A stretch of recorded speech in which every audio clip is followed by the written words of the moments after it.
What's up, everyone? Welcome to this episode of Crystal Clear.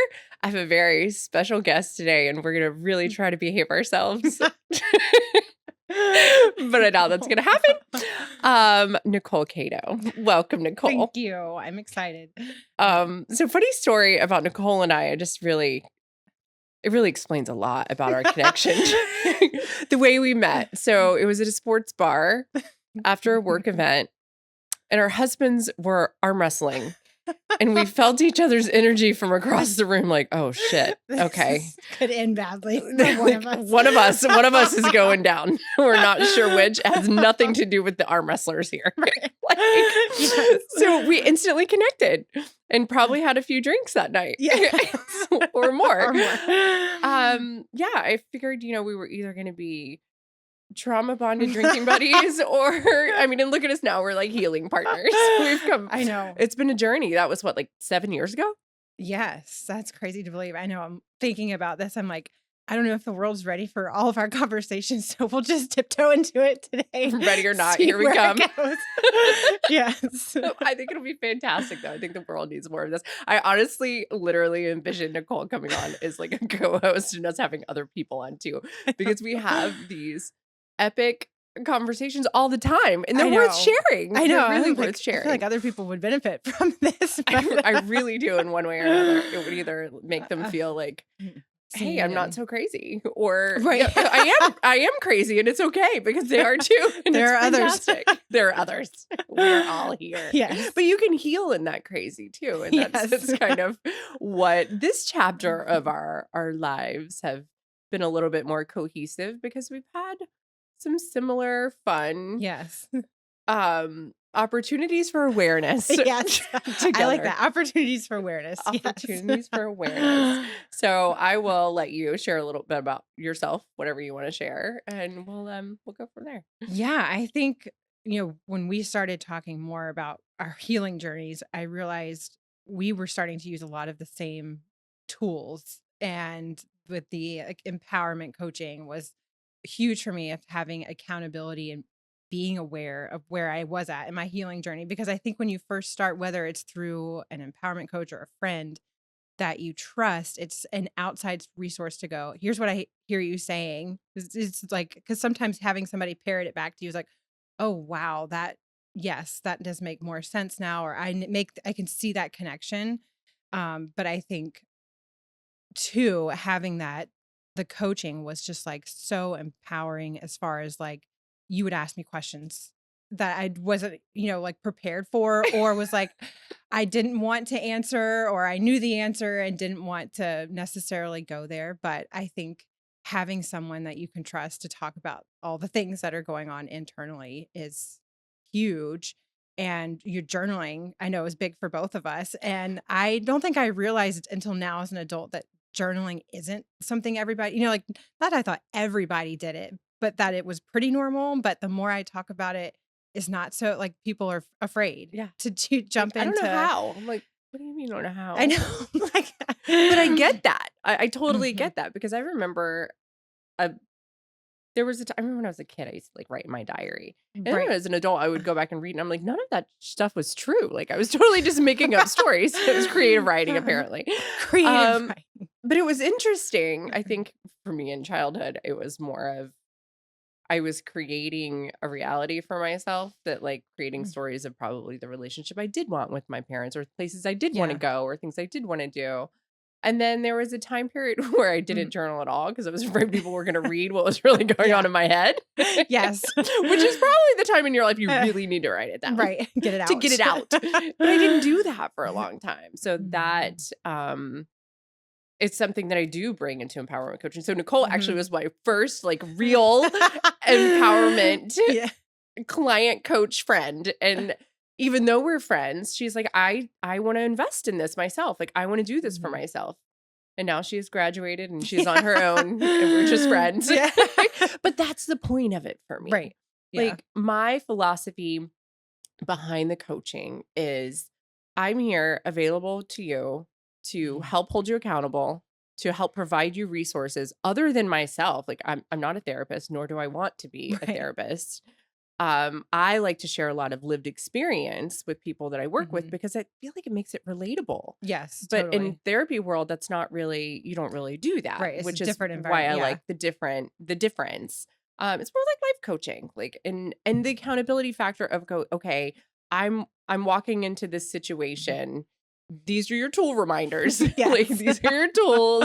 These are the things we talked about. But for me, I know I've had that in my own journey, and it really, honestly, every time we talked or had something going on, it made me grow more as an individual. So it's just as empowering for the person doing it as it is for the person receiving it, from my perspective, anyway. Right. A lot of our conversations would take me back to like, when was the first time I felt this way, or the Right. first time that I had this belief? Because a lot of the coaching is like, why do I have these belief systems? Why am I feeling this way? And it was realizing that I have all these programs. We all do. Right. And that was a big part of my awakening, I'll call it, or whatever, when I had like a huge health crisis and was going through relationship stuff. And it was like everything I believe today was given to me.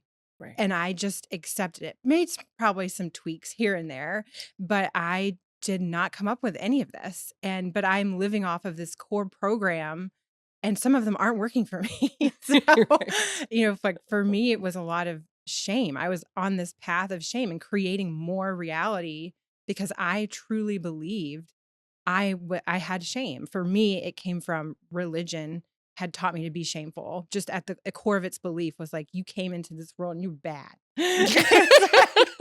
I don't know what I've done yet, but you're bad. And so I believed I lived life through that lens of I'm bad.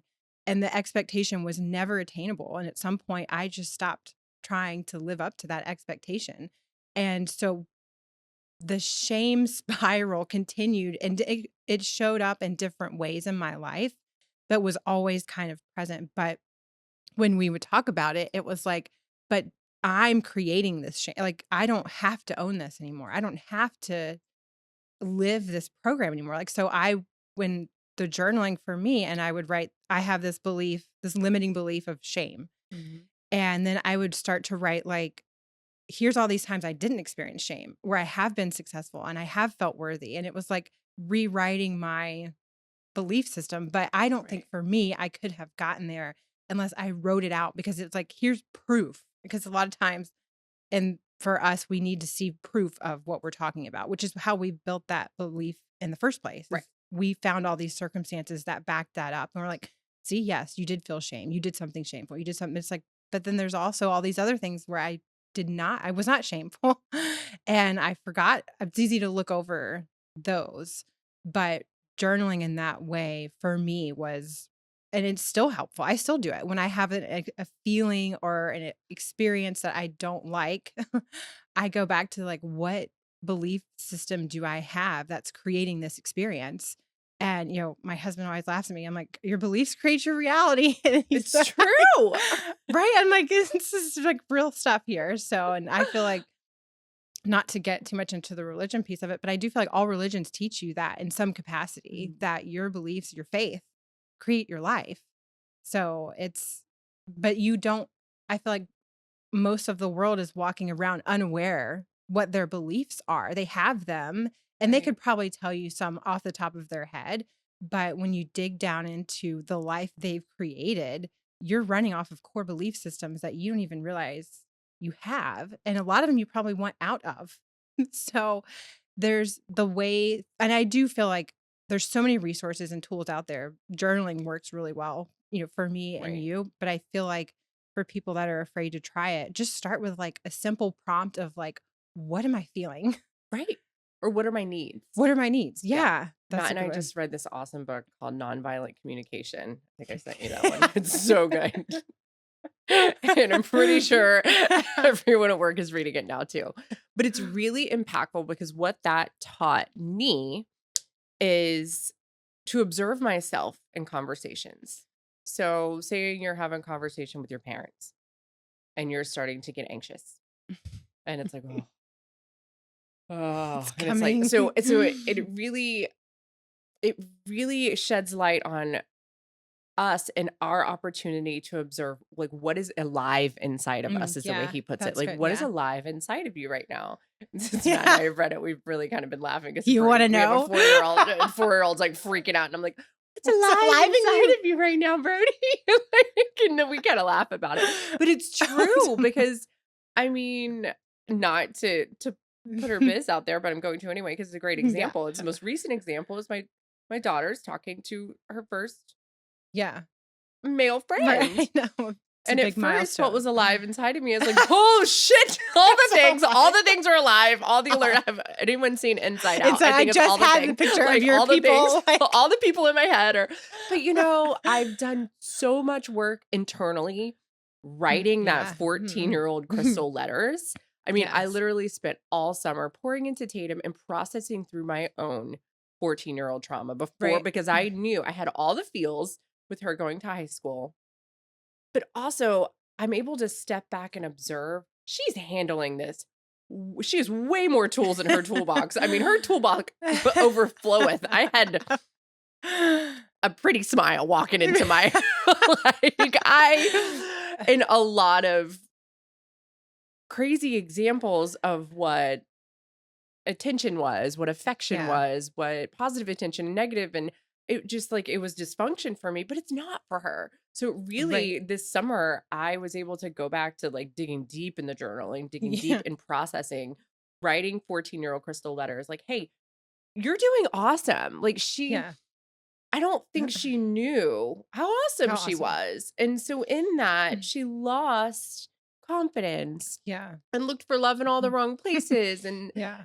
she was attention seeking, but insecure. And, not that I didn't have, I look back now and I had great teenage years. I look like, I like to my mind's eye now it does. Right, I I know. was just struggling through normal things. Right. However, I got myself into a couple situations. It was really hard. Yeah. So going back, just like you were saying, going back into those journals, like, what is this belief system for me? Not all teenagers are going to go buck wild and crazy. Right. That is a belief. That is something that we've Yes. society has, like, they don't have to. Right. If You're we right. Yeah. accept and honor, like, I am so, like, now I'm to a point, I'm so excited Yeah. that she gets to experience this Yeah, and like the in a whole healthy way, talking yeah. and in a healthy way. Yeah. So it's not that, oh, no boys allowed. I'm not going to, because what does Right. that do? Okay, Oh, we yeah. all been We've down been that road. yeah, that did not work all well been for down me. that road. Yeah. That doesn't work. Okay. So for me, it's really allowed me to open the landscape, honor and accept this part of the journey because it's part of all of our journeys, Yeah. right? These are beautiful, healthy, and opportunities for her to experience healthy connections. Like even some of the stuff she's shared with me and, about other friends making comments. And she's like, well, you know what? That's their experience. It's not my experience. And I'm like, yes. I Like I'm know. sitting and I don't want to be too I know. overboard because I'm like, oh yeah, you're right. That is. But I told her, I was like, I'm really proud of how you're navigating this. Yeah. Because we don't, what is that when you go to high school? It's like, oh, they're Right. just going to go crazy. They're just, disrespectful teenagers. They're just going to go crazy. We're going to either shelter them or we're just going to, I don't know. I think our generation is really owning that type of parenthood Agreed. more. Yes. Like, I see gentle parenting. I don't know about gentle parenting. Right. I think it's more conscious parenting. Yes. And I've read Dr. Agreed. Shefali's Yes. conscious parent book. And I really think that that's the route that I'm trying to take is just Yes. understanding they have needs, they have wants, like they have opportunity for growth here. Yeah. And if we can allow them to have these relationships while they're Totally, in our yeah. homes Right. and under our roofs, Yes. then we can create a healthy balance with that. Right. But I will say I was only able to get to that point even this weekend by writing it down and processing like where did this come from for me? Right. Am I projecting my own experiences into this chapter? That's not fair to me. It's not fair to her. It's not fair Right. to anyone else in the picture. Yeah. And I couldn't have done that unless I went back to just like you were saying, what is this core belief? Right. Like- Well, and I think too, we want to save them from the pain we went Right, through. So it's right. like but we also have to realize she's not me. My child's No. not me. And we Right. do know better and have done better. As much as we're hard on ourselves, we forget to give ourselves credit that we have All the time. done. Yes. All the time. And that I think has been something too, like the gratitude practice that we've Yes. really talked about. And like you said earlier, not just talking about things you're nervous about or your failures or your worries, because that keeps us stuck there.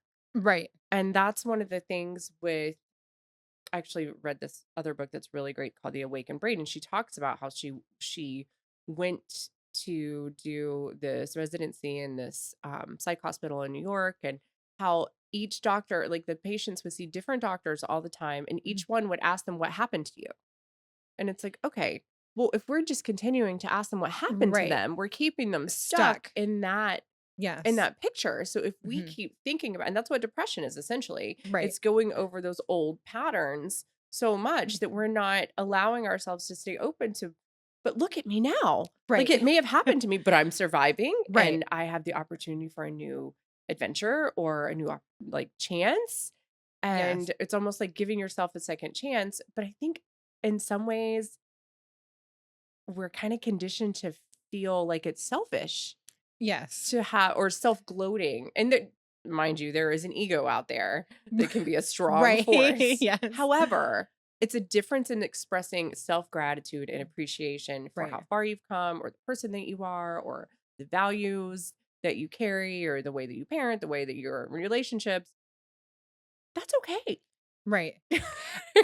I think too, like what you're saying is out of survival, we have learned to focus on the bad because it's like Right. this has happened. So how can I keep looking? I need to keep looking for this so I make sure it doesn't happen again. Right. But really, what we just do is recreate that because we're so focused. Mhm.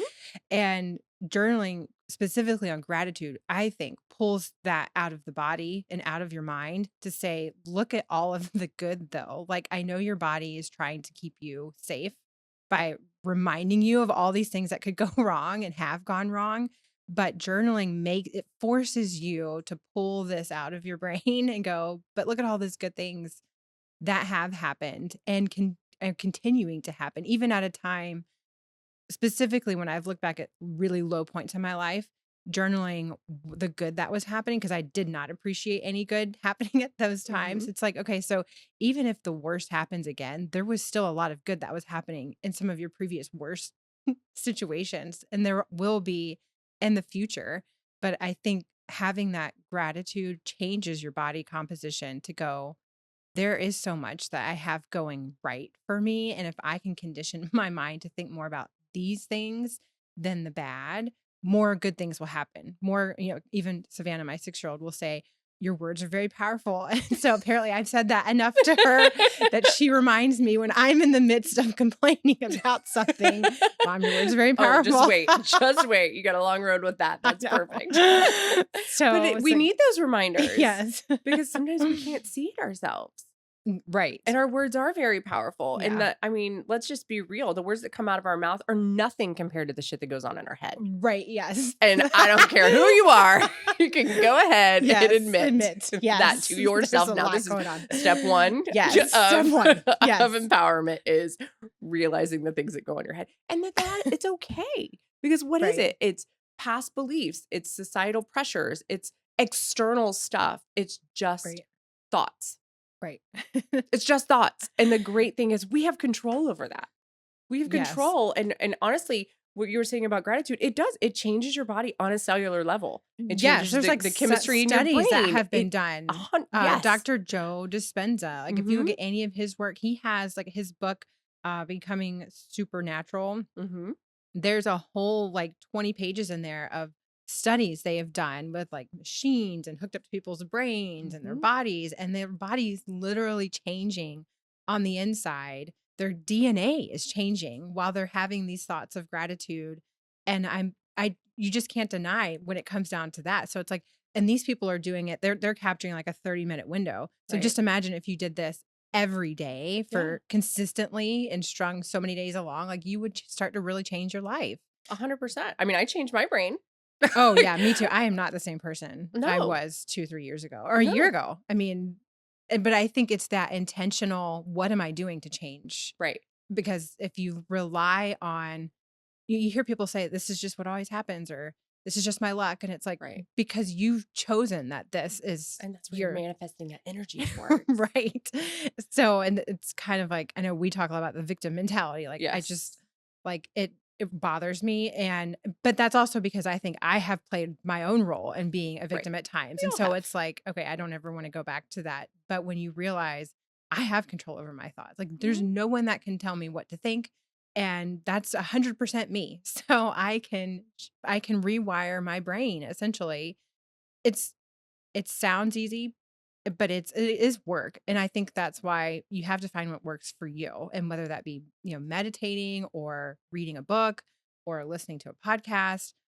For us, journaling is Mhm. huge because it just literally brings to life things or let go of things. Because for Right. me, a lot of changing who I wasn't doing something, but letting go of something. A And lot. that's hard because we're doers. We're like Right. constant like efficiency machines. And Yeah. so if I don't have proof of what I'm doing, Right. it's hard to continue it. But when it comes to your mind and energy, the only proof is your life. Like, Right. is your life changing? Are things, your circumstances changing? And journaling it out for me, and I burn a lot of them. Oh yeah. Oh yeah. I'm like, I don't That's ever want important. anyone to find. And if anything ever happens to me, Crystal has to come get all my journals and take them. Promise. Promise. There's a certain safe. You have the key. I actually posted that before I went paragliding in Switzerland. I'm like, okay, Kelsey knows where they are. Anne Marie, you're in charge of burning Please them. go get I them. will definitely be that person for you. Thank you. These just And need to it's disappear. true, but it's so true. And honestly, burning a journal, Yeah. the first time I ever did it, I did this whole retreat journey with my girlfriend, Lauren, at another friend, Jen Smith's house. She's amazing. She's a great retreat host. And we did some journaling, and I remember watching it burn. And I was like, it's gone now. That's it. And I really Goodbye. wanted to be like one of those memes you see where the girl's like dancing around the fire. Like I felt so free. Yes. And I mean, call me a witch, I but that was know. so freeing. It was amazing to just, I Yes. could feel it releasing from my body. And I've done that with some of Mhm. the retreats since. Like Yes. the retreats that I host, we do some journal burning. And, part of the gratitude, which I think is fantastic and I love, and it's really important. We've also done some fuck you letters. I'm just Yes. gonna put this out as a censored episode. So Censored. which is really impactful. Yes. I mean, I've done them to myself, I've done them to my Yes. spouse, I've done them to my family, I've done them to my spirit guides, I've done them to no. Seriously though, but I always follow up with a gratitude letter. Yeah. Because getting to the root of the pain or the remorse or what the needs that weren't met is really what Right. it was. Like there were needs that weren't met in some phase of Right. my life, which caused something to come alive inside of Yes, me, what's right? alive in me. Where there be anger or sadness or pain or anxiety, whatever. So you're able to really release that because you get it out of your brain, you process it. So the power of Mhm. writing it down or even talking about it. And I think that, Yeah. for us, Mhm. building a sense of community has been huge too, because we Yes. know we can call and talk to each other, Right. or we know we have certain people we can chat with in our lives, and there's certain people that we can't really chat with Yeah. everything about. And honestly, I think those walls are breaking down even more. And here we are. Here we are. We're live on air. The gate is open. Because that's being authentic. Is like Right. being able to be yourself and talk about all the things and Mhm. knowing that if it makes someone else uncomfortable, That's that's their them. stuff. Yeah. That's their stuff. Right. That's been huge for me too. And, I've had a lot of health stuff with my throat. So my throat chakra has been or not vibing for a long time. in And purgatory. it's been in purgatory. So we're letting that thing out. And I think it's just my own story that like people Right. don't want to hear this. They don't want you to say this. This is not what the Christian girl would say. And this doesn't fit our narrative. So you be small so we stay comfortable. And I don't want to live like that anymore. And you're not. Right. I'm like, I'm not doing anything bad. And that's the story I've told myself. I'm like, no one specifically said you're being bad by sharing Right. your story. You assume people think you're being bad Right. by telling your story. But like you said, who's going to hear it and go, that's a relief to hear that someone with a similar background or someone that knows me or what I've been through is acting up. Oh, there it goes. And it's like, stop talking. No. that someone could relate to it and it would also empower them to find like, your authentic is going to look different than my authentic. So don't 100%. feel like it has to look like mine for it to be right. Right. Because I That's the think whole point of this podcast right is to for find me. yeah, Is like find if your one you. person finds something Mhm. valuable in one of the conversations that I release, that is why I'm That's doing this. yes. I'm not It's doing it for the to- likes, subscribe. That's why I'm not doing a YouTube channel. I feel like this is one point in my life where I want to be heard and not right, not seen. seen. And for me, I think when I start to visualize things or I'm a visual person, I Mhm. get distracted and I don't hear the message because I'm Right. looking at, oh, look, oh, wow, look at her eye makeup looks really pretty today. Like, I'm like that's You're me. focused. Like, oh, I really like her outfit. And then I'm not hearing anything that's going on. So that's what's been impactful. And that's when I took the 6-week break this summer, Yeah. I missed it. Like I realized how much getting on and connecting with people and talking about things. And even Kareem, who does filming, he's like, you're different when you come in by yourself. He's like, you just kind of sit in and it's like your verbal journal. And it really is Yeah. because it allows me that next level Oh, totally. to process, Right. which has been huge. So I'm like, okay, well, that's coming back into my.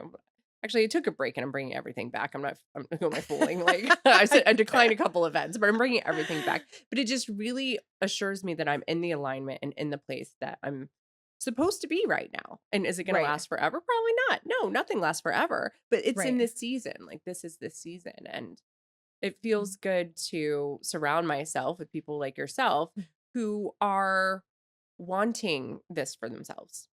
Yes, I And know. not Yeah. everyone does. Right. And that's okay. Like I saw something the other day that's like, not everyone is here to evolve and grow. And we need to accept that. And I'm like, that's Right. impactful. It is because it's like that surrendering of, 'cause going back to being productive and efficient. It's like, I want to Mhm. help, I want to serve, I want to help. But some people don't want that, Right. nor are they ready for that.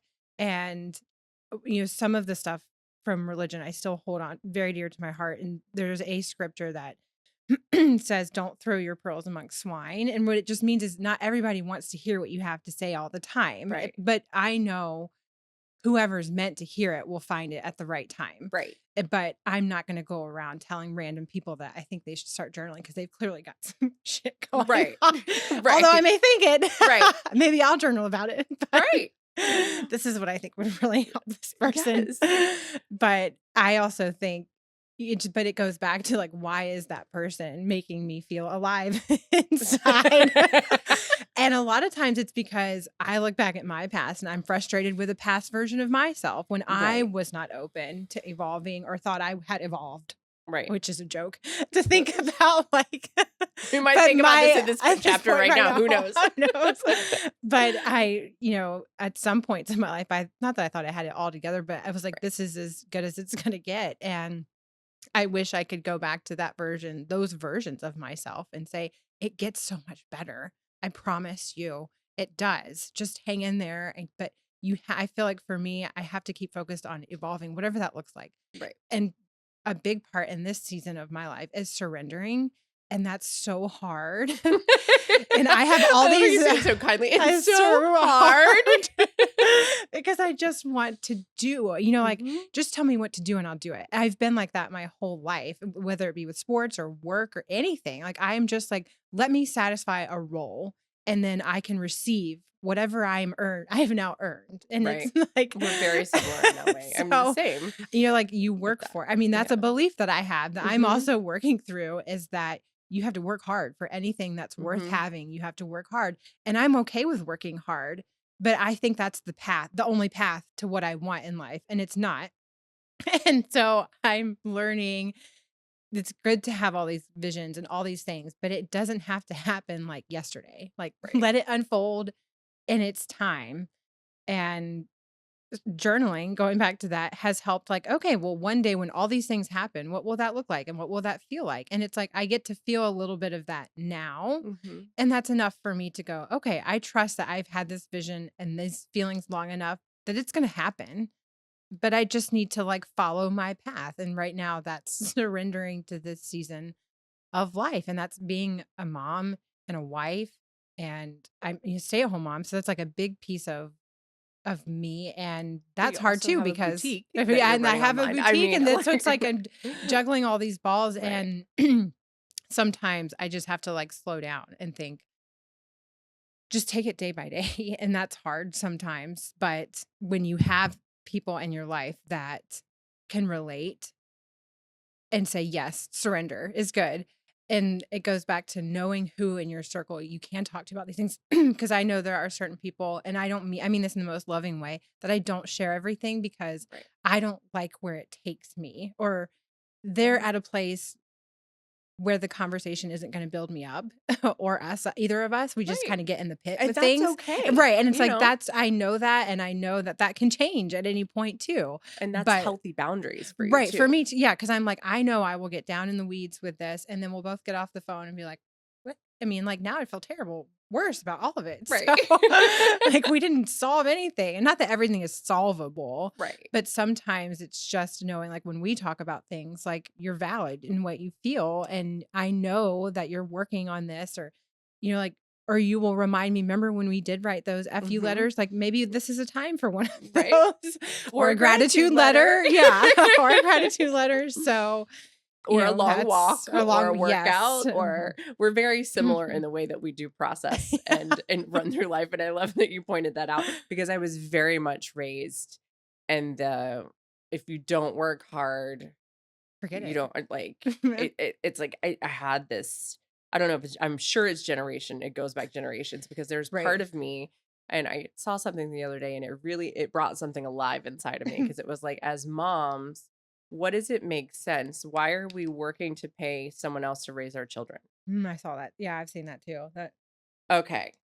That for me was like, but I'm What did not. that I bring had alive? I brought what it brought alive in me was, oh my God, I'm abandoning my children. I'm just having someone else keep them. And I had to like really take a step back. And it's like, listen, okay, when Tatum was little, you worked because you had to. Like Right. that was There survival. was no Like other you, option. yeah. Yeah. But you also had a very flexible schedule. You got to take her with you most of the time. You did all the Like I've room mom always things. been a Yeah. very Yeah. intentional mom, because I didn't really have that Yeah. growing up from my mom. I had it from my Nana. And then, when we blended families and the kids were all in grade school, I did class mom. I was class mom for a couple of them, at a time. And Yeah. I did all the things. I still traveled with Matt when he would travel back then, because he was traveling more, but that was when they were at their parents' house. So I had a balance with it. Mhm. But I think deep down inside of me, I always had this trigger, for lack of a better Mhm. word, of I'm an absent mom, or I'm not there for my kids, or I'm not. And it's like, well, what else are you going to do? You can't go to school with them, Right. and it Right. is healthy for them to see their other parents. It Yes. is, Mhm. yes, you got a divorce and you Mhm. now have a blended family, but there's many families like that, and that's okay. Right. It's Yeah. part of their journey and part of their experience. And I feel like we've all had our ups and downs and all arounds, but they've been able to witness this healing journey between, Yeah. all of us. Right. There are other sets of parents and us, and how we've navigated this. And I feel like we've all done all right. I think that they're all Yes. great kids so far. I don't know that they might all tell you differently, but I feel like we've done a great job navigating that. But deep down for me, when I saw that the other day, because now I do have a little bit more flexibility in what I could do with my career path or my life. Mhm. And I am choosing to Yeah. work, but I'm also choosing to do work that fuels my soul. Right. And I think that is That the is the difference best for version me. of you for your kids. And I'm You're doing showing what you them love. that, like, the Yes. work that I'm Mhm. doing is giving back. It's community outreach. It's helping other people. So I'm still able to use my, like, I don't like the term servant heart, because I think it just sounds weird. But I really do have an intrinsic motivation to help Help people, people. to share myself and my gifts and my humor and whatever it is to Mhm. help people thrive, and my resources to help families, get off to and have the resources they need to succeed, whether Right. that be academically with scholarships or resources in the community or childcare or clothing or whatever it is. Right. But I've always been that way. But I also think I was raised in a household where my Nana very much had that mentality. And even my mom has that Of mentality. And work that's what, hard. yeah, Yeah. she just has that more of the give The give back. back. So that's where it was my grandfather. I think I got the work hard. Work- Like, you got to Mhm. work for it. You got to sweat it out. You got to, And like, I think that comes almost, from a fear they had that if I yes. don't instill this in them, I will fail them. Or you You know, or you or won't we'll survive, survive. Right. because Yeah. I Because came in from their very humble previous beginnings. yeah. Yeah. I get And that. Yeah. that's true. And it's like, okay, well, that's their stuff. It's not my stuff. Right. I'm still trying to I'm still working really But hard. And so I know. And I but I think also oh, go ahead. going to the meme that you saw, I think it's so easy because I see memes like that too, and they're so blanketed, right? And Yeah. we immediately apply it to Yeah. ourselves. It's The like, oh, shame. well, The gosh, shame yeah, I spiral just comes failed, over. right? Yeah. Like someone made like a whole Canva about it. It's got to be perfect. It's got to be official. It's like it's on social Oh, media, Canva. but it's like that's just someone's opinion about like. And it just looks different for all of us, whatever motherhood looks like. Like I was different with Savannah than I am with Tiffany. And I Mhm. just trust that this is our path. This was how I was with her, is how I was meant to be at that time Right. in her life. And that Exactly. there's something that's causing me to be with Tiffany more. I don't know what it is, but it's an undeniable feeling that I have. And at some point I know I'm gonna kick her out of the nest a little bit more. But it's just different. I feel like it's just different all the time. But I think it is, we do compare ourselves when we see stuff like that on social Mhm. media and like, well, am I living up to this standard of like, but that's somebody else's Right. stuff that they felt the Right. need to. Yeah. And going back to that, I think it's important for us to know our purpose. And that's how I Right. kind of reeled myself back in for it. Just Right. like you said with Tiffany, like, you are spending more time here. Well, when Savannah was little, you had a different purpose. Like, you wanted to still work in the Right. workplace and you still Yeah. worked corporately, but you had a great balance. Right. I And felt like I was doing the right thing. right, I did. I mean, right. I knew when it was time for me to go back to work. It was almost like I woke up one day and was like, I need to go to work. I Mhm. need to, like, my mental capacity right now needs me to be at work. And Savannah thrived in daycare and still like is in dance with like a couple of girls from daycare now. So I'm like, Mhm. it all kind of comes back full Right. circle of like starting to see like this really did work for us Mhm. during all of that. And so I didn't ruin her by No, and I yeah. think moms know the souls that their children have and what they Yeah, need. agreed. Because same with Tatum, she was very sweet. She could go anywhere, do anything. She got along with everyone. She had like a nanny, and her dad and I would rotate schedules until she was about 2, and then she went to daycare and she loved it. She's Yeah. social, Right. It you says know. Savannah too, yeah. And then she went to school, and um I think part of me looks back, and it's the whole shame, like, "Oh, I should have done this, I could have The done," it's like, expectations we "Why put am on I doing ourselves, that to yeah. myself? Why?" Like, Yeah. and I know better. It's like, what does that bring alive Alive. inside of you? What it brings alive inside of me is she's 14 now. Yeah. But it Right. also encourages me to just be present in all the moments, just like I was then. Yeah. It's like Right. I could look Yeah. back and be like, "Wow, I worked so much when she was little." But you also did a lot of fun, cool things with just you and her. Right. Right. And so it's what we choose to focus on, like you said Yes. earlier. It's like, what are we choosing to focus on? And with Brody, same thing. I know he's my last baby. Right. And it goes by so fast, and he's really big. Like, I know. like, so I'm trying to soak it all in because I know it's my last. Right. I get that. And it's letting go of the attachment and appreciating the moments all in one. Right. And that's one thing in my journey I've really had to learn to let go of, is the attachment of things. The Right. attachment to the idea that Tatum's going to be a little girl forever. She's I not. know. She's a beautiful young lady, and she's Yeah. thriving. Right. So by letting go of the attachment and not expecting her to be this little girl that likes Disney princesses and wants to go to Disney World all the time, and accepting that she's just in a really social phase and she's hanging with her friends, and I've been able to really release those attachments, but journaling has really helped me with that. Coaching has really helped me with that, like talking through it with you, talking Mhm. through it with Kathy, my life coach, talking through it with, because people understand, like we all have attachments to things, Right. right?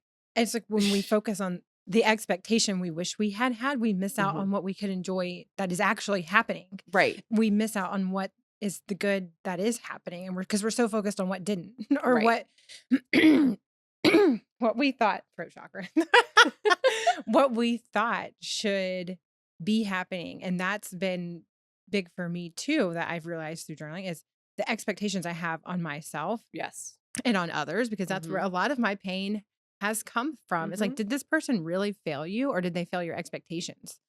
Because they also have their own stuff going on. Right. And like most of the time I have realized whoever it is that I feel like has hurt me has no idea, Hmm. because there was no intention to Right. hurt me.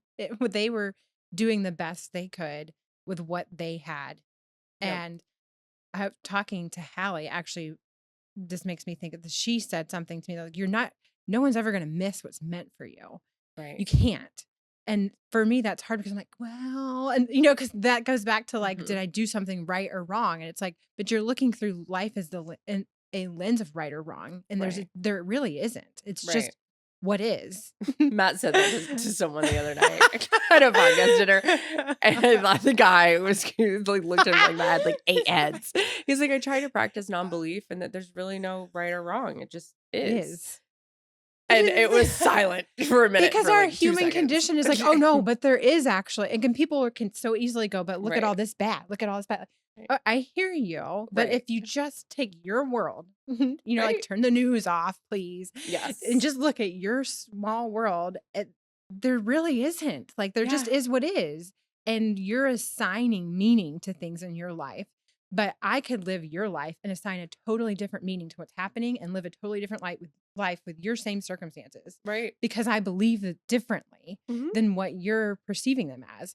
And when you think of it that way, sometimes I will journal. This is probably crazy, but I will journal as if I'm somebody else writing Uh-huh. about my life, Oh, I because it like that. helps me change my perspective on what's happening, which may be a little, Ah. I don't know, maybe No, I like it. Who do you pretend to be? my I'm my curious now. alter ego. Her name's Brianna, and Okay. Brianna likes to remind me that there are a lot of good things Okay. in life. So I had this revelation like over a year ago when I would run. I started having these visions of all these versions of me. Hmm. And a lot of them I don't like it. So I start out on this marathon and there's these versions of me, not good versions of Nicole, but then they get better as I keep running and they're all Hmm. cheering me on. Even the worst versions of me are like, please don't stop, please. And I get to the end and there's, I've called her Brianna, but she's like my higher self, right? Hmm. And she's like, you will get here if you just stay focused on the good. So I will sometimes write as her, which is non-objective, Right. like it's Right. just like not taking things personally, like she's Right. living in heaven, like we're all good, we make it in the end, like you're Right. gonna be just fine, but you're so focused on this small little thing that you're creating more of this feeling because you're so focused on it. But if you would just like pull your head out of your ass, really is what she's Right. saying, and look at all that is good and is to come, because Right. thinking like 2 years ago, if I knew all the good that was coming into my life, I would have been like, oh, well, I'm not going to stress anymore. Like, We all would, right? Like if we all knew, like, oh, well, that's not so bad. right. You know, Yes. kids went to the fair and they all survived. Like, I wouldn't even Yes. stress. Oh, fair still freaks me out. But you know what? Like anything like that, it's true. Right. I mean, that's kind of when I was in Switzerland and I was paragliding and I was so far away from everything and just gliding through the sky. It kind of gave me that same perspective as just take a step back. Yes. If you Yes. if you take yourself out of it, if you're feeling a Mhm. life coming, Lots things are of things coming are coming alive alive. inside of you, take a step back and it's like big picture. What does this look like? What does this look like in 10 minutes, much less 5 years, Right. 10 years, 20 years? If I Is knew this everything was going to situation work out for me, would I right? be worried right now? No.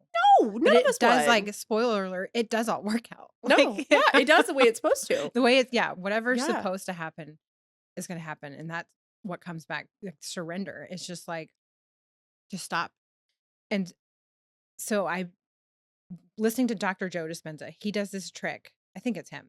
But when you're stressed and you can't seem to pull your head out of a situation, Mhm. pretend that your eyes are disconnected from your brain and Oh, immediately are just observing. right. You're not thinking. So like take this practice and just like close your eyes and then say, okay, I'm just going to look through my eyes as if my brain's disconnected from my eyes. But it allows you to just like, if I would just plopped down here in this body as a nobody, I wouldn't have any opinions on my life. Right. I would just be here You would just be here. experiencing And a that's the power of being present, podcast. is you are here. Yes. But I think But if that that's happened today, we wouldn't have all this stuff to talk about. true. Right. Yes. True. But I think that's what and I know I really always strive for is being in the now. Does it always Yes. happen? No. No. But I try my hardest to be present in my moments. And that's Yeah. something I realize I've struggled with still Yeah, because me life too. is picking back up. Right. And I'm sure when I open my email, there's plenty of them I need to reply to. Right. Or there's plenty of people I need to call or appointments I need to make or things I need to arrange. But you don't always have to do it in this moment. Right. Yes, we have life duties and responsibilities. And I think that that's something I've had people ask me like, well, if we were all in our now, we would never get anything done. Would we? And I'm like, yes, Right. but you could do it with grace. You can still prioritize and plan, Right. but you don't have to be in those moments. Right. Like you can say, oh, I'm going to make the doctor's appointment for so And then and you so. move on from it. You don't. Yes, you don't have to say, oh, and I should Now I'm going to pick stress this up over and pick this up, and I need to do this, and what outfit am I going to wear? And are we going to get lunch before? Are we going to get lunch after? Like those are the things that Just- our brains do Right. by default. Like we Right. get in default mode. We're all planners. I feel like Yes. because it's survival, Yeah. right? And that's exactly what. I mean, my brain scan showed me. Like we were going back to our Yes. conversation earlier. I literally changed my brain because I wasn't going in the past and wasn't going in the future all the time. And that is what PTSD is. It is being in both all the being time. in both all the time. It's that mine was complex. So it was like constantly survival mode. Like, okay, if this happens, then because that happened before, this might happen again. And I was constantly planning my survival and planning my life and unknowingly. Right. Like Right. Yeah, 'cause unknowingly. you've just always, and I felt yeah. happy. I felt fine. Like, right. Yeah. but realizing how much stress it caused to my nervous Yeah. system was just always on high. Right. It's on fire. And yes, and so by decluttering a lot of my life in many ways and taking out some stuff like alcohol and caffeine for a while and just allowing my system Yeah. to settle, I was, able to get back to it. And now I'm like, wow, I realize with my life, because I am choosing to do a lot of this. I am Right. choosing to work. I am choosing to podcast and do coaching. And to be honest, when I took the break over the summer, I took a break from coaching. I took a break from all of that, Yeah. as you know, and I needed it.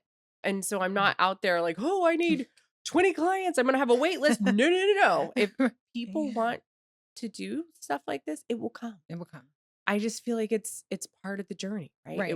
Opportunities will come here and there. Like I was, a friend asked me to be on the cover of this Sarasota magazine in July. Sure, why not? I didn't seek it. It just came. And then, oh, well, do you want to do this Women on the Scene article? Sure, that sounds like fun. Right. But I wasn't seeking it. I feel like when Right. we live in that seeking mentality is when we Yes. stay in our heads. Oh, totally. Because it's constantly like, and I'm all about having motivation, but I've changed what that looks like for Right. me. It's like you can't get out of you can't get out of your own way when you're constantly Right. trying to plan things just right. I feel like we're not allowing for it what's trying to come through can't come through. Like if you had been still doing all the things and Sarasota Magazine, just using us as an example, had called you could have been like, no, I've got way too much going on. I can't do that because it was like within like a few days. Like but you were allowing in a season of allowing and like knew you needed some rest. YOLO, good whatever. things, right? I get to play dress up, take some pictures. But we hear a lot a lot of people say stuff like that. Like, for example, how many friends do all of us know that they were looking for their partner and looking and dating. And then when they gave up, they found their spouse or people that are trying to get pregnant. They finally gave up. They let go. And then they, it's because we stopped putting so much pressure on ourselves to what has to happen. And I mean, I'm preaching to myself here because 100%. I am Same. constantly trying to like plan things out because it does go back to survival. If I don't plan it, who will? Like, so you're like, people say like, so nothing's going to happen. You're like, no, Right. but Oh, I'm already planning my 40th birthday party. It's in April. I mean, it's sorry, in April. It's in February.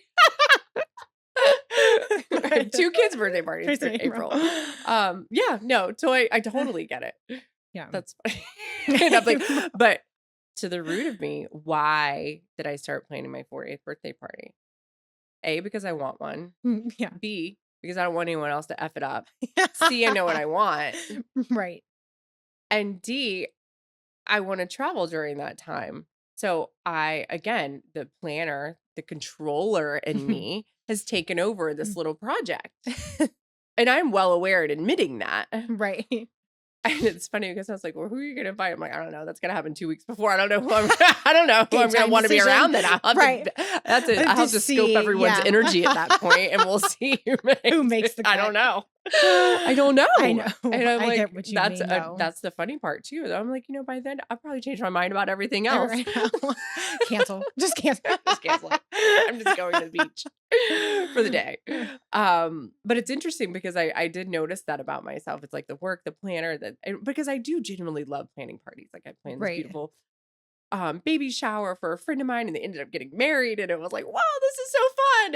And so I really do love the party planning aspect and making things pretty and being creative with foods and desserts and things like that. So I think I was in that. I was geared up. It's a creative process for you. It's a way of like a creative outlet. Yeah, a creative outlet for me. So in doing hers, that's the reason I was like, ooh, I want to plan my birthday party because I am on Pinterest. Okay, I'm looking oh my gosh, and you're seeing, and I'm like, ooh, that would be fun for this. That would be fun. So I have like every party planned for the next 5 years because of this one party. But that's the stream of like where your energy goes, your consciousness flows. So now that I'm not in the midst of planning that for her anymore and it's over, I'm like, oh yeah, whatever. Like we'll get to my party when we get to it. Who cares? But it's interesting how your attention shifts when you are actively doing something like that. Oh, totally. Like even planning for a summer trip. It's like, oh, let's plan 4 other trips in the meantime because we need to go all these different places. Now they're all planned. And I'm like, oh, I hope we can afford to do all this. We'll see how this goes. I hope we can make it to all this stuff. Kids, you're getting peanut butter and jelly because we're traveling. But it's true. It's like I've noticed that about myself is where I have to be very careful because when I'm in, I'm all in. Right. So when I'm all into something, I have to make sure not to go extreme with it and plan too far forward. Because I catch myself. I really caught myself this summer doing a lot of that with planning trips and planning events. Well, like you said, where our attention goes, our energy flows, and that can be for good or bad. So a lot of times when something is happening in my life that I don't like, it's because I'm putting so much attention on that thing. I'm stressing, I'm worrying about it, thinking about it, which does nothing. And it seems counterintuitive to stop thinking about it because you're like, but I need to solve this. It's a problem in my life. And if I stop thinking about it, how's it going to go away? And it's like, but it does actually. Right. If you stop putting it. It's natural consequences for this kind of stuff. It just ebbs and flows. Imagine that. Imagine that. If you just stop focusing on the problem, it will go away. So I think our kids are really good examples of that. Yes. Oh, yes. Totally. Like they're mirrors of us, right? Yes. So we talked about this earlier. Like we want to prevent these things from happening to our children. We want to keep them safe. Yes, obviously that's our priority as their parental figures. However, how much of that is true and legit and how much of it is our own personal experiences and preferences? Oh yeah. Even with Savannah in first grade, she'll tell me things that happen at school or somebody hurt her feelings and she's crying and sobbing. And I can almost feel my inner child crying with her. And I can't because I'm the mom. Like she's like coming to me for help. But I'm like, I can't allow my rejection wound to bleed over on her because because I'm like, oh gosh, she's going to internalize this. This is going to be like a core memory for her. This is going to be traumatic. She's going to have a rejection wound. And like, stop.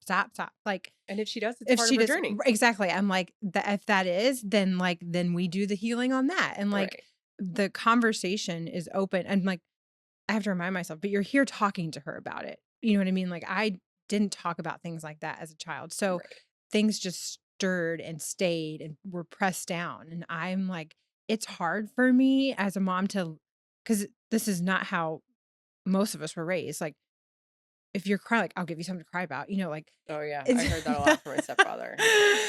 But I just Like, let her cry sometimes. yeah. And there's You're this allowing her voice to that, feel her right, feelings. there's this voice sometimes that's like, tell her to stop, make it stop. Like, you're just crying and like you're making it worse. And it's like, what's going to happen? Like, if you let her cry, what's the worst that can happen? Nothing.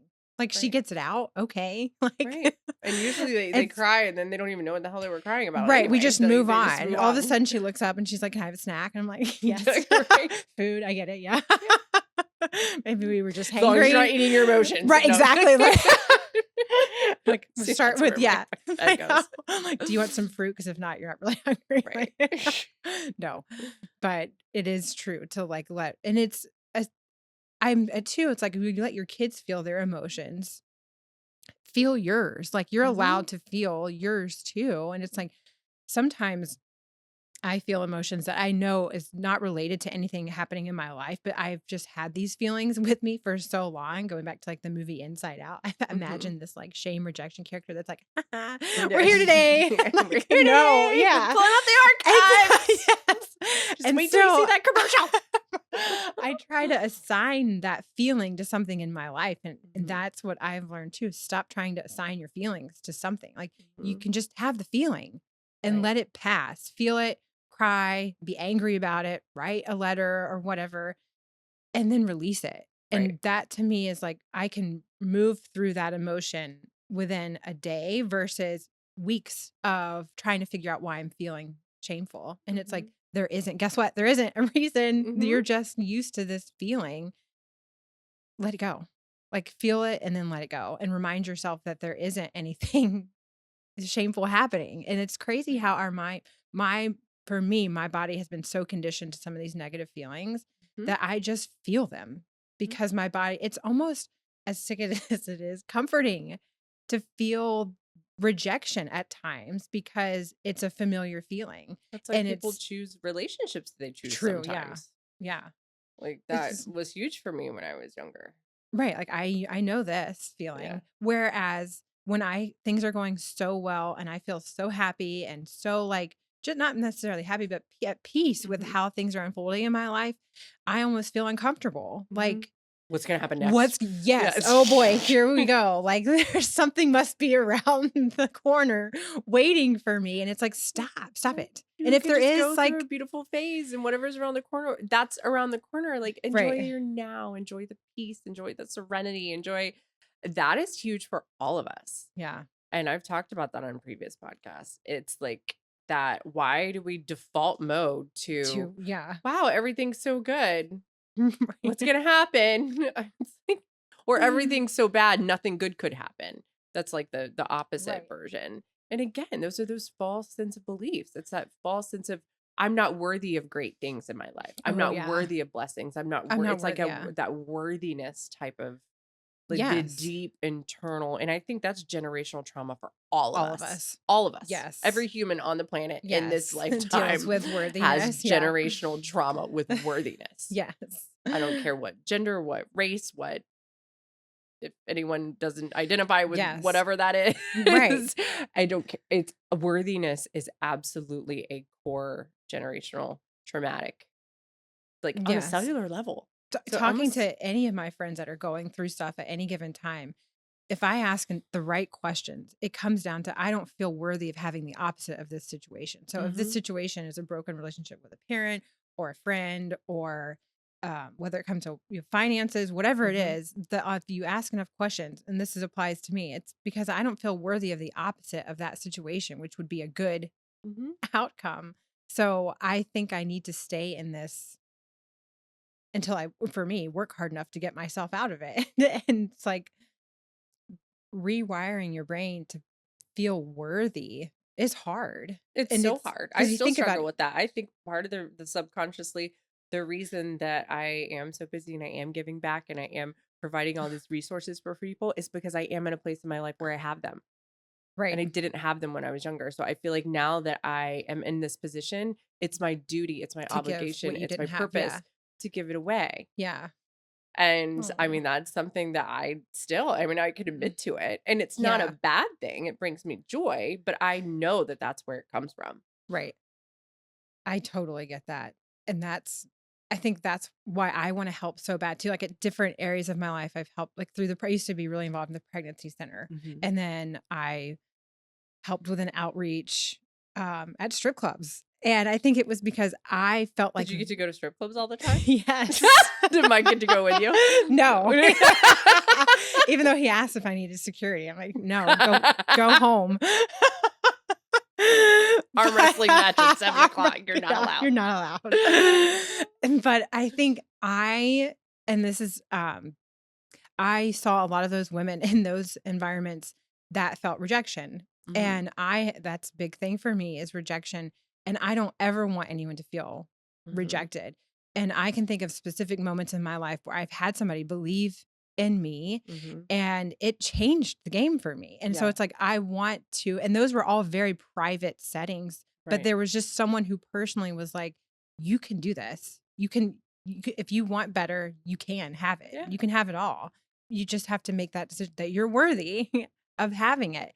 And I think it does help as much as we have the answers inside of us and we can pull ourselves out of situations. Having somebody to tell you that is huge. So I get why you want to help because there are so many times I didn't have that. Or I had everybody in my life telling me I was making the wrong decision. This will Mhm. never work out. And it's lonely and it's Yeah. heartbreaking. And when you're dealing with heartbreak and lonely, like and being isolated all at the same Mhm. time, it's hard to see a way out of it. But if you have someone come in and say, hey, here's what can help, or here's, I believe in you. Right. And not everybody's ready for that. I've I learned feel that like we need too. to go on a strip club tour. Like, we go the healed I could tell versions of some it fun now. stories. Like, They have some great I shoes have in there too. I got some makeup tips and like, how do you keep that makeup on? And like for hours at a time. I need to hear. Okay, give me I one just strip hair club scenario. I just want to know what happened in these scenarios because I really, honestly, okay, guys, I'm almost 40 years old. I've been to a couple in my day. Every time I ever walked into one, I always felt like I wanted to save them. I thought to myself, Yeah.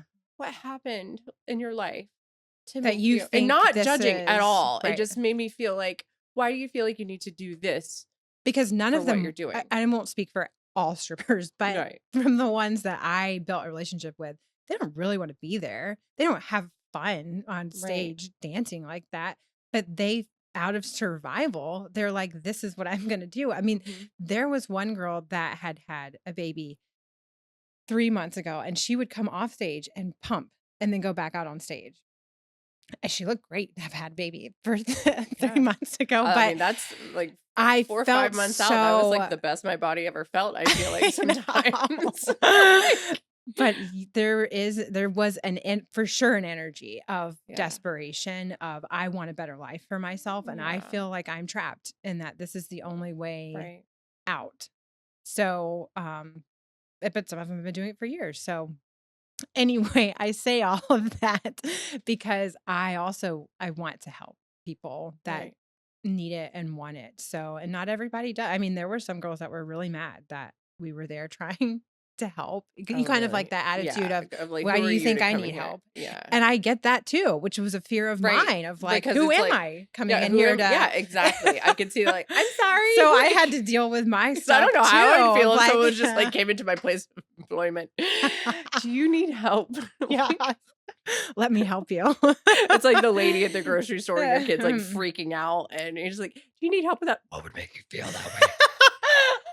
The kids are just screaming and they're shit flying everywhere. Why would you think I need any help right now? Everything's great. No. You want to know So what's I could see that perspective too. Did you ever feel unsafe? I'm intrigued by this. I'm intrigued. Sorry, we're going on a tangent here. No, I Okay, never felt unsafe. good. And there was a lot of stories that were like, I would cry with some of the girls because some of them were physically abused. Hmm. And they would tell me this horrible story and they'd be like, it's okay, it's really okay, like because they could see me getting upset about it and now they're Right, trying to comfort me and I'm like, no, no, no, it's not okay. right, But I also was very careful not to make them feel shameful for their situation, like, oh wow, right, I'm shocking this lady, like there's right. nothing you can tell me I could that's going to You don't shock want me to away add from shame you. to the Right. situation, which is Yeah. from what you shared earlier. It feels like you were like the perfect person to go in and talk about that because you understand what it's like to feel that shame. And Right. you don't want that projected, you don't want to project that onto someone else for their situation, but instead empower them to Yes. know that they're worthy of doing something different if that's what they want to do. Yes. The worthiness aspect of it, it was eye-opening for me too, of like, there's a lot I feel unworthy of, Mm-hmm. like, so I'm here with you in the midst of this. Like, Mm-hmm. my choices may not look like yours right now, but I can tell you, and I did Yeah. share a lot of stories that they were like, you did that. I'm like, yes, like we all have our stuff. A lot of us hide it better than others, but I can tell you I'm some really stories. glad we didn't have Snapchat and Oh all the Lord, things. I am so glad social media was not like, I know. I You can pay like, me any infinite amount of money or time to be a teenager in the world today. And I think that's what scares me. oh, I It makes know. me grateful It as makes me well. grateful, yes. But also scares me because we will have them. Right. As we do. But it's they don't know any different, you know? I And know Tatum, now they, actually, yeah. Tatum really always says, she's like, Mom, I just want to go back to like your day. Like, when I'm like, I know. Oh, your day. I know. This man asked me if I was born in the 1980s last week, and I was like, wow, when you say it like that sounds terrible. And I was like, yes. And she was like, I was like, why is that so funny? I saw a meme yesterday. I'm dying. Born in the I showed it to 80s? Matt last Like- night. There was a lady, she was like, my child. I can't even say it without laughing. My child asked me what year I was born. I told him 1988. And they asked me if I was a slave. And she just like walks away. And I'm like, oh my God. Bless her heart. Like, our kids have no perception of time, yes, though. I know. And I mean, even myself, someone's like, oh, when I think of 1970, I think it was 30 years ago. No, 30 years ago was 1994. And I'm like, oh, wow. Like I still think of the 70s as 30 years ago. I know. I wasn't even born in the 70s. So why? Why do Like, I think that way? Right. I why? know. Like, why? Like, it's our conditioning. Why Yes. does that happen? Oh, that's Oh funny. my God, it makes me laugh. I know. I saw a meme that somebody was dropping off something from UPS and they needed their birth date for something. And they said, oh, 92. And they were like, 1992. And he's like, no, 1792. Like, yes. But it does show you the generational, difference. Yeah. like you don't, and that's fine. I think it's great. It's just, it's been fun. I have really, I think approaching 40, I really started to embrace it. Like, I'm not afraid. I mean, my 30s were way better than my 20s. Oh, yeah. Like, I'm like, it can only go up from here. I mean, if the trajectory of my life is any indication of my 40s, I'm all for it. Right. Take me to 45. Maybe not quite 45 Right, yet. yeah. Like, because I'm trying to do this all natural, okay? I'm trying not to do any of the things that are out there that are very tempting. I saw this thing, you said you had a Sharpay. Yes. I saw this other one that it was like, when the Botox kicks in, and it's like someone lifting the Sharpay's skin all the way back and it pulls it back. Because that's something, and I'm not gonna lie, I did Dysport before I was pregnant with Brody, but I'm really, after the brain scans and stuff, it freaks me out. I know. It really Yeah. freaks me out. So, I mean, to each their own. I don't judge at all. I think I just know so much, and I've worked so hard to get my adrenals and everything in balance that I'm like, whatever. I have lines on my forehead. I don't care. I have grip speed. I don't care. Like everyone else does too. If you don't, you're just like it's just hiding it. natural. Like I don't care. Like I think Sarah Jessica Parker's always been one of my favorite actresses. yes. And I saw something from her, and she's like, I know what I look like. I don't care. Right, Like, yeah. She's like, Pamela Anderson. I love her. I know. She looks so beautiful, and she's Yes. just like, And it's like, whatever. but it's so amazing. It's so shocking to the world. I mean, like you see articles that are like Pamela Anderson without makeup. Like, good for her. I like She's living a simple life. Why think is this she had her newsworthy? fair share of on-camera action? Okay, I feel like she was out there, and and now she's Yes. gardening and living her best life. Hey, your beliefs create your reality. If anyone is an example of you can change your life, it is Pamela Anderson. Look at her. Yes. She is like on the cover of Southern Living. She went from Is she Playboy really? to Southern Living. I mean, I'm not gonna lie. I watched a lot of Baywatch as a kid, and I think it really messed me up. Like between Baywatch and Dirty Dancing, I had some really interesting role models. So Yes. I always, which led to really interesting beliefs about myself and Yes. conditioning. Like, wow, if Yes. you just stay this super fit, cute blonde girl your whole life, everything will be perfect. Yeah, I think that was Which for a lot of isn't us that true. were born in the 80s, like that whole Oh, diet culture yeah. of like, Yeah. I mean, they were like picking apart Jessica Simpson when she weighed like 145 pounds. You know, like they I were know. like Well, it's shaming not far her off all from over. I know. her I'm like, weight. well, wait a minute. I know. No, she looks, and it's like to each their own. Right. Like, why do we as a society feel the need to pick other people apart? You wouldn't do that in real life. You know, like you wouldn't, but yeah, we put people on a platform and we're like, let's just critique the crap out of them. And I think the answer to that is it's because what we judge in ourselves. We do it ourselves. Like, if Yeah. I have ever It's our cast internal judgment on someone else, it's because I'm judging myself in the exact same Yes. way. I Period. see that too. And some of the people that I feel like are the most judgmental people I've ever met now, it used to make me really mad. And at times it does. That's what comes alive in me. But I also realize that's their world. They are that as critical as I see them to other people. They're 10 times that in their inner voice. And that's sad. And that's sad. And that Yeah. allows you to bring compassion in too. Yes. To be like, wow, if they're critiquing somebody externally that bad, think about how bad they critique themselves constantly. I mean, and that again goes back to the worthiness. Like, they're never going to be good enough for themselves. They're never going to, or anyone else. So I actually talked to my life coach about this after I finished that book, the Nonviolent Communication book. And I'm like, why have I always been so strict on myself, like athletically? And like, I always like have to look a certain way because it's not, I'm like not in attention seeking. I want men to look at me because that triggers me. Right. So for me, Yes, I took it all the way back to exercise. I don't do it because I want to look a certain way. I do it because I want to feel strong. Because feeling strong makes me feel safe.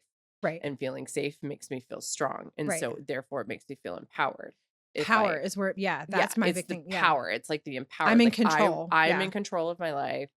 I can handle it if something were to happen to me because, you know, Right. so another meme. The memes are like flowing today. And this lady's walking. She's like, you know, I haven't been offered drugs from anyone in my adult life like I was raised to believe.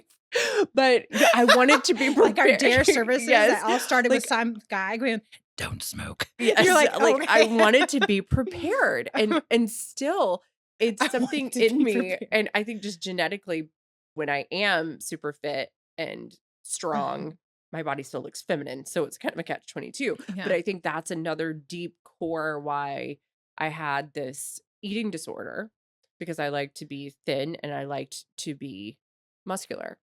And then if my female parts started to fill out, if my butt got bigger, if my boobs started to fill out, I would start to get really triggered and I'd want to run a ton or work out more. And why? It's because I didn't want that outside attention, because I didn't want to be like my mom. Yeah. I didn't want to, like she was at some point. I say this about my mom. I love my mom. We're super close now. And she'll be on the podcast eventually. She's totally changed her life. But when I was growing up, she'd been married like 7-8 times. You know, she was very attention. And I didn't want that. I didn't want people looking at me for that. Like if someone's looking at me because I'm strong, that's right. I'll kick you in my head. But so that deep core need for strength is still there. I'm like, I don't know if it'll ever go away. I'm embracing more of, I'm almost 40. My hormones are changing. My body's different, little 10-pound fluctuation than it used to be, but that's okay. Yeah. I've just tossed all of my size 24. Who the hell wears size 24 jean shorts? I don't know when I fit into those, but it ain't now. Like, what in the world? But embracing that and showing my daughter that she's beautiful in all of her shapes and forms. Right. And even if the size is way larger, it's whatever. But if you are, this is my other thing with this. I know that when I was super lean and, you know, super, super fit, I wasn't healthy on the inside. Right. I was in my head all the time. I was judging myself all the time. I was, you know, drinking sometimes and then doing literally, I think in 2017, the year 16, 17, the year before, in the year Matt and I got married, I would run with him in the morning, 3 to 4 miles. We would run. Then I would go to a freaking HIIT class. Then I would go to a cycle class or vice versa. Wow. Yeah. And I That's wonder a why I lot. have adrenal fatigue. Like, I don't know why like, my nervous system is and I shot. remember people be like, "What are you training for?" And I'm like, "Life." I don't Just know. What do you mean? every day. And I'm like, okay, this is also why I needed a job, because Right. this is also I during the needed time where something I to wasn't do. working and I was just class Yeah. momming. But I physically, but I am one of those people that physically love the feeling of exercise Yes. too. So that's different. It is Yeah. stress relief for me. It's something I've done since I was very young. Right. It's like therapy. But So our it's intentions have changed. Like before, my yes, intentions were I had to fit in these size pants. I had to look a certain way in a right, bikini. And now my intention, as I'm working on it, to be very vulnerable, is to be healthy. I'm right, doing this to fuel my body versus I'm doing this because it has a certain amount of calories. right. But this is healthy for me. I'm Hmm. making good choices. But what, because I'm also have come into awareness that I've got to work on what I'm Hmm. doing in my body. And that comes down to like makeup, the Hmm. lotions I put on, like you just Hmm. become more aware at some point that like, Yeah, what is it I'm putting in and on my right, body, and functionality, it means a lot more to me than appearance. right. While it's still something like I think for me, appearance I've always struggled because I felt so critiqued as a child growing up from religion that I was like, but you can't critique this. And I was like, I can control this. You might get me on that I am, I don't, whatever, a sinner or whatever, all these other things, but I'm going to control the way I look, and Hmm. you're not going to critique me on that. Hmm. So, and I heard a lot growing up, so and so is overweight, so and so is fat. And it's like, well, I'm never going to be that. And I Hmm. held myself to this standard of like, at least if I can control nothing else in my life, I'll be successful in this area as Right. being fit. And so yeah, it came down to control. So Hmm. but that was my intention, was to control others' perception of me from a physical standpoint. I can control this. I may not control how they feel about me. Right. But now, as I've become more accepting of this is me and my authenticity, my intention is to feel good and Right. be the best physically I can be. And I did not pay attention to that for a very long time. So Same. I mean, it's the I've done a lot of damage to my same. body. Yeah, So absolutely. We all have. Let's just face yeah. it. We all have. And I can totally relate to that 100%. And that's exactly right. What is the intention? Intention. Like the Yeah. intention for me right now is, like you said, it's functionality, it's longevity, it's performance. Like I want to feel I want good. to feel I don't good. want Yeah. to. I talked about this actually on my last podcast. It's like I started drinking more coffee when we were in Europe, and I'm like, but I realized it didn't really make me feel that good if I did it all the time. If I Mhm. have one every now and then, that's fine. It's like it's enjoyable, it's fun.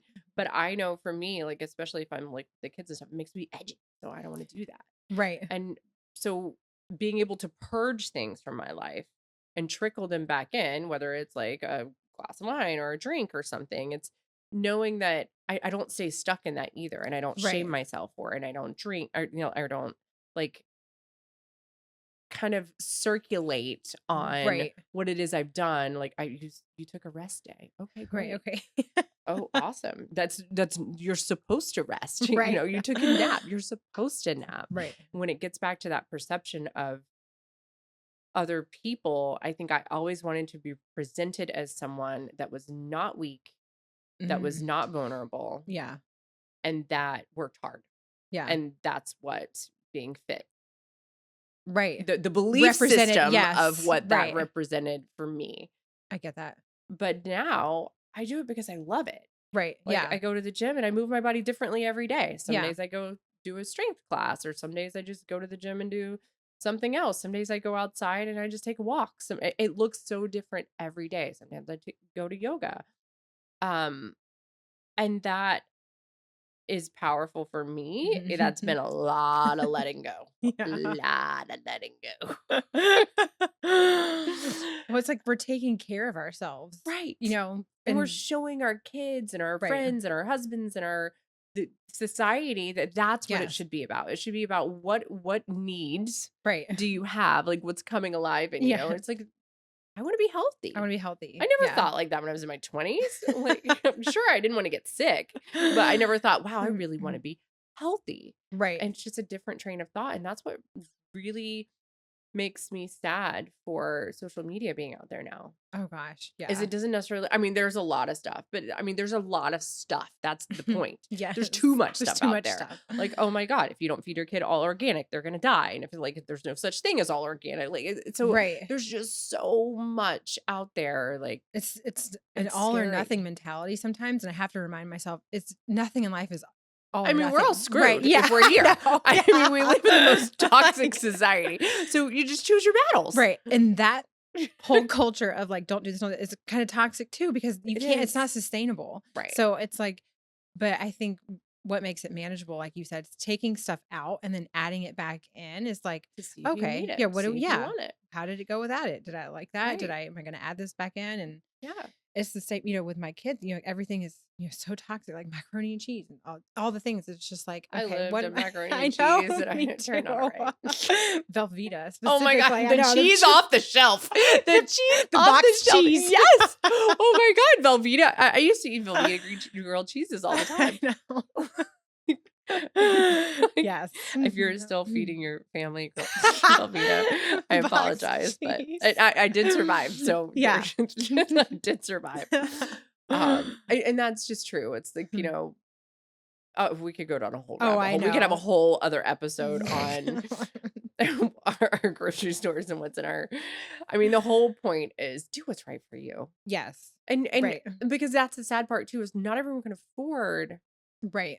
everything. I mean, when Right. you have a family of 5, packing lunches Yeah. and cutting cucumbers and making them in little star shapes and like that's not I always know. It's practical for yeah, right. everyone. So I really like to be sensitive, and again goes back to my other job. I like to provide resources for people and an outlet, but Mhm. also not put anyone in a position where they feel like they need to feel ashamed Mhm. or judged because of it. Right. And that's what bothers me about everything out there is, I feel like we're still kind of stuck in that.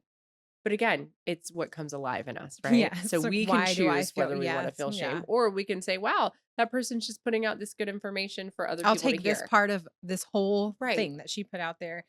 And I Yeah. don't remember where I heard this the first time, but just do the next right thing. Like Right. whatever that is for you. I can baby just focus steps. on one thing at a Mhm. time. Makes me feel like I did something. So I didn't do because I used to be self-sabotaging in the sense of like, if I can't do all of this thing, I'm going to do nothing Yeah. because I don't want to fail. Right. But it's like doing a piece of it isn't failing. You're Right. doing what you can. Right. And a lot of that, what I can do isn't necessarily financially. Sometimes it is emotionally. Right. What can I handle to change right now? And Oh, being 100%. aware that I'm going to kill myself trying to uproot my whole family's current routine to try and look like somebody else's. Like Right. that's not authentic for us either. So, Mm-mm. which could be more damaging than what you're trying to do. Right. And So, what works for that family is awesome. What works for our family mhm. is awesome. Yeah. Or what works for us individually is Right. awesome. And I think so one thing, and I was actually talking to my nanny about this the other day, comparison. Mm. So just what I think Yeah. we'll talk Oh, about some that's a whole comparison real quick, and then we'll yeah. wrap things up because this might be the rest of the it's gonna be a long one.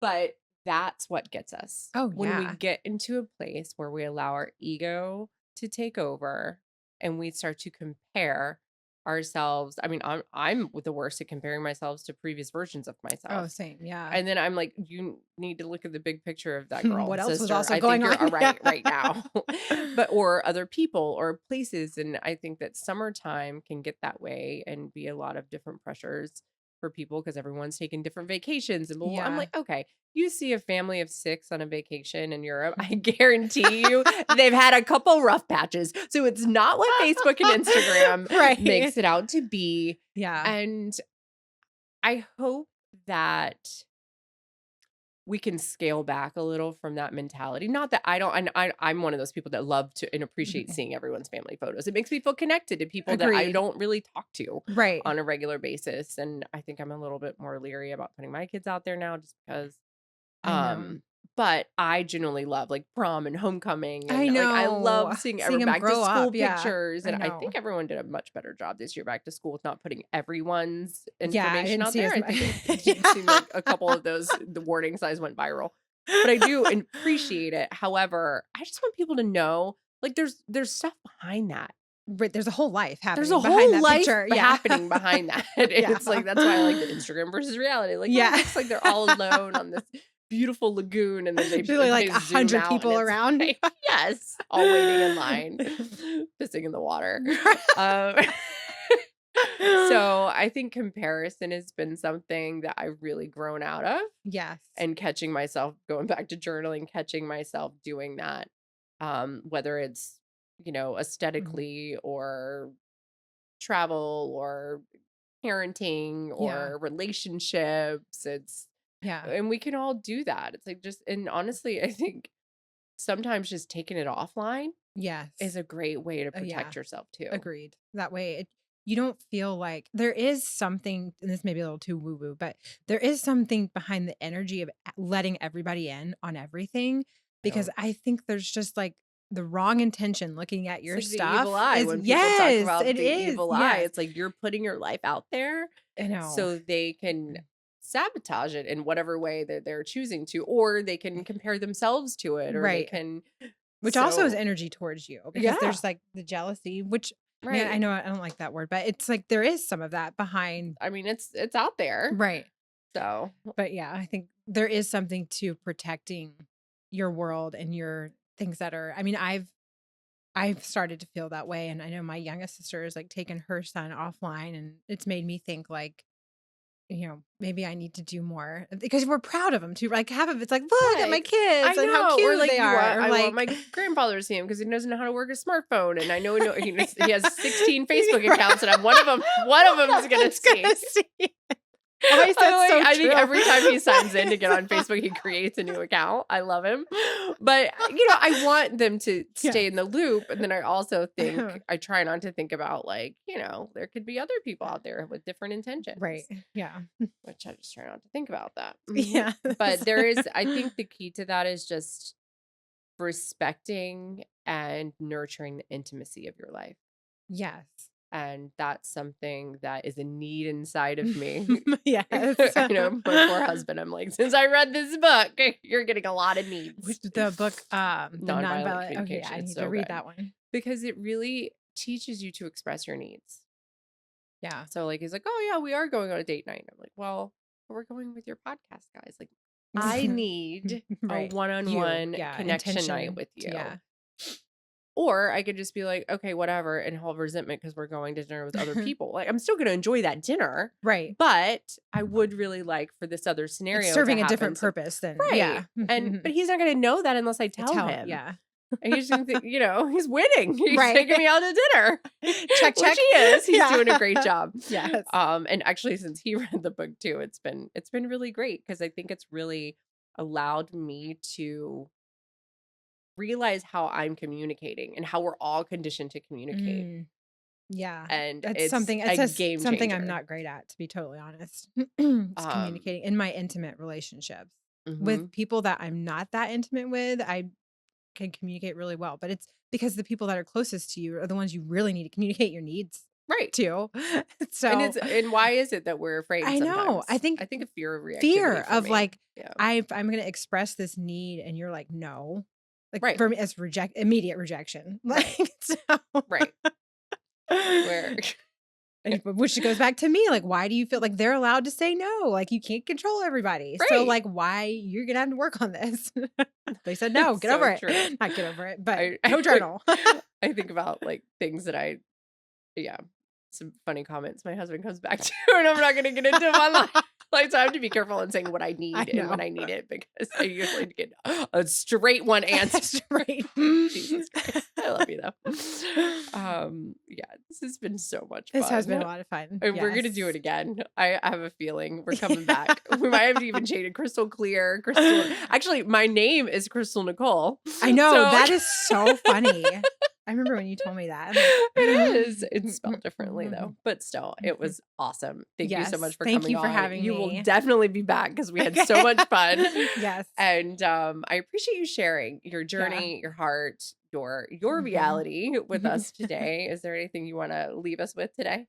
I would just say, if you've never journaled before, just make a journaling prompt. What is alive inside of me? Because we talked a lot about that. If you're looking to start and don't know where, Start there. Awesome. Let's do it. All See you guys. right. Thank you. Thanks.